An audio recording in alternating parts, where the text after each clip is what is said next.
Bonjour à tous. Donc effectivement, Morgane vous a parlé de conception de bâtiments de porcs, et moi je vais vous parler de rénovation cette fois, et en élevage de veaux de boucherie.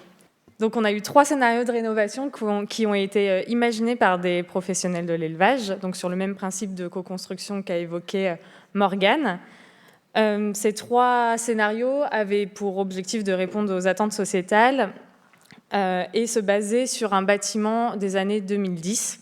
Donc l'idée, c'était de partir de la base des années 2010, d'un bâtiment des années 2010, et de proposer des scénarios de rénovation. La conclusion je vais commencer par la conclusion, ce qui n'est pas forcément l'habitude, mais ça a été de se dire que finalement, la rénovation ne semblerait pas être l'idéal pour améliorer le bien-être des veaux de boucherie.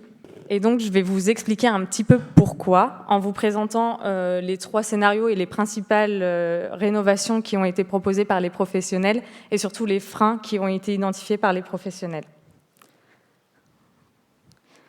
Donc déjà, d'un point de vue rénovation extérieure, globalement, les mêmes propositions ont été faites par les professionnels. Donc à savoir la couverture de la fosse extérieure, une aire d'accarissage qui soit bétonnée avec récupération des jus, couverte, voire même pour certains des scénarios avec un caisson réfrigéré. Les professionnels ont également proposé de récupérer les eaux de pluie, d'ajouter des panneaux photovoltaïques ou panneaux solaires, que ce soit à côté du bâtiment ou sur les toitures. Ils ont également proposé l'isolation de la toiture, des toits végétalisés aussi parfois, et l'agrandissement des fenêtres. Donc maintenant, je vais vous présenter les propositions de rénovation intérieure pour chacun des scénarios. Donc pour le scénario A, les professionnels proposent une extension du bâtiment, une extension de 500 mètres carrés, de façon à diminuer la densité des veaux, donc avec 2 mètres carrés par veau au lieu de 1,8 mètre carré dans le bâtiment rénové. Ce qui représente donc 40 parcs de 8 veaux, donc à savoir 320 animaux. Ils ont prévu également des enrichissements du milieu, donc poteaux grattoirs et disques à mâcher. Au niveau du sol, ils ont prévu un plancher ajouré mixte en caoutchouc et bois. Pour ce qui est de la distribution de l'alimentation, elle serait automatique à l'auge, donc que ce soit pour l'alimentation lactée comme pour l'alimentation solide. Et enfin, il prévoit un robot sous les caillebotis. Donc ce scénario, il présente un coût à la place assez élevé de 2 600 € et plusieurs freins. Des freins notamment liés à la construction de l'extension, puisque ça nécessite de gros travaux et donc un gros investissement. Donc c'est là où on retrouve en fait le prix à la place élevé. Un choix aussi d'installer des robots du fait de la préfosse existante, et donc qui vient complexifier la gestion des effluents ou l'installation de racleurs. Et selon les professionnels, c'est un scénario qui propose peu de changements finalement par rapport à l'existant et qui pourrait contraindre d'avoir en fait un peu une perception citoyenne, justement, comme le disait Morgane, qui soit pas forcément positive. Pour ce qui est du scénario B, on a également ici une proposition avec une extension, mais cette fois de 130 mètres carrés pour le bloc technique. Les professionnels ont ici fait le choix de garder une densité de 1,8 mètre carré par veau, avec 34 parcs de 10 veaux. Ils ont également choisi de mettre en place des enrichissements. Donc là, on est plutôt sur des râteliers paille et des tétines non nutritives. On est toujours sur un plancher ajouré mix bois-caoutchouc, avec la même distribution automatique que pour le scénario A. Et là, le point majeur, ça a été aussi la ventilation qu'ils ont choisi comme centralisée, mais avec la présence de rideaux. Et donc, ça va être un des freins justement identifiés ici. Comment gérer la ventilation centralisée lorsqu'on a des rideaux. D'autres freins ont été donnés par les professionnels, la gestion toujours des effluents. Notamment, donc là, ils ont fait le choix de mettre des racleurs, ce qui nécessite de gros travaux au niveau de la préfosse. et qui implique un coût à la place de 2 175 €. Pour le scénario C, on a la même extension du bloc technique qui est proposée. On a un peu plus de différence par rapport aux 2 autres scénarios. Donc ici, notamment, on est sur un élevage des veaux en groupe dès le démarrage, avec des groupes de 25 veaux au démarrage, puis 50, élevés au dalle pour ce qui est de l'alimentation lactée et à l'auge pour l'alimentation solide. On est sur un plancher complètement en caoutchouc, avec toujours ici une ventilation centralisée et surtout un accès à l'extérieur via des courettes.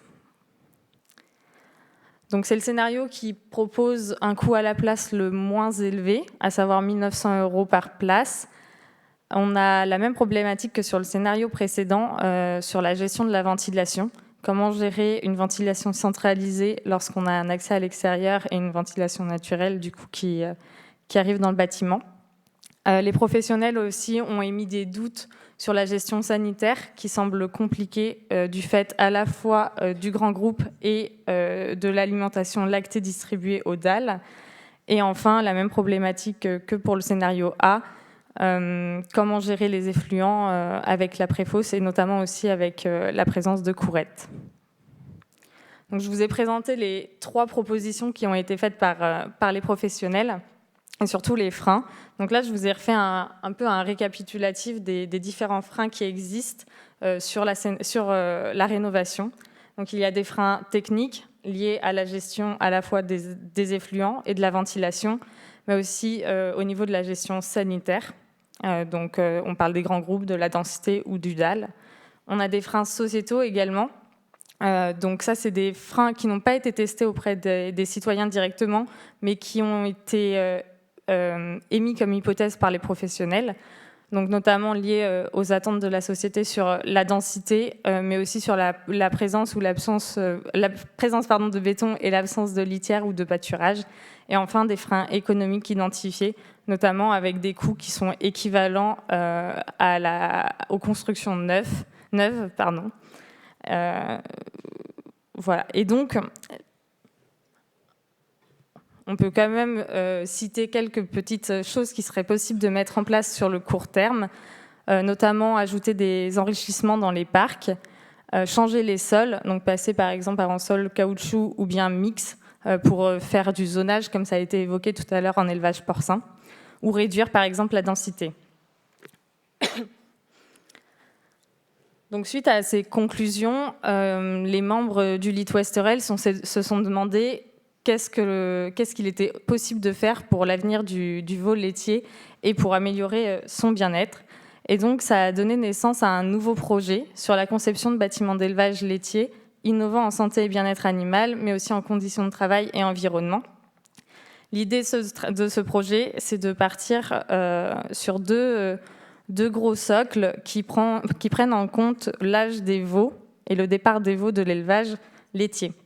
Donc on aurait un socle avec garder les veaux jusqu'à 5 semaines et un second où l'élevage laitier garderait les animaux jusqu'à l'abattage, à savoir 18-24 mois ici dans ce qui a été prévu.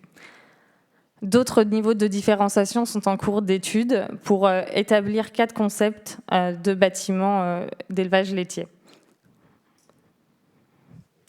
Je vous remercie pour votre attention et j'attends vos questions. Merci Estelle. Question ?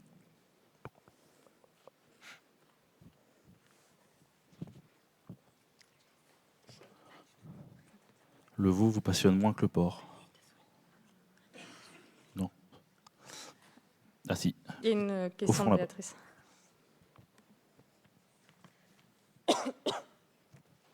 Merci. Oui, il marche. Béatrice Monex, Institut de l'élevage. Alors, merci pour la présentation, Estelle. En fait, les solutions qui sont à l'étude là, c'est finalement sortir du veau de boucherie. Parce que ce que tu décris, alors les 5 semaines, c'est pas tout à fait sortir. Mais finalement, 18-24 mois, c'est faire de la viande rouge. Du coup, est-ce qu'on est toujours dans la même problématique sur ta deuxième solution ? Alors, ça dépend de quelle problématique tu parles. Là, si on parle de la problématique du bien-être du veau, je te réponds oui. Si tu parles de la problématique à l'échelle de la filière, effectivement, on n'est plus sur les mêmes questions. Donc en fait, on a un scénario qui prend en compte la filière veau de boucherie avec l'amélioration du bien-être des veaux sur l'élevage laitier et puis la prise en compte d'un âge plus tardif pour le transport. Et un autre scénario qui, là, effectivement, oublie un peu plus l'élevage de veaux de boucherie pour prendre en compte le bien-être des veaux laitiers toujours sur l'ensemble de leur vie et sur l'élevage laitier directement. Donc oui et non, finalement.